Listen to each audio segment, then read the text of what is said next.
पेट में गैस होने पे ये 5 गोलियों के नाम हैं जो आ सकती हैं आपके काम पेट में गैस होने पे।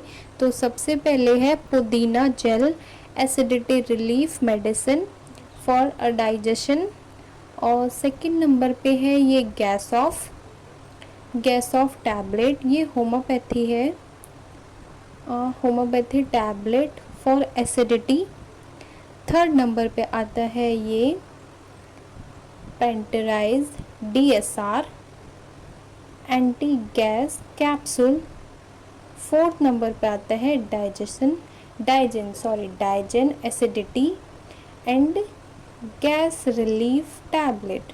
And last one is fifth is वेलब्यूम Q gas help in gas bloating and indigestion. Thank you.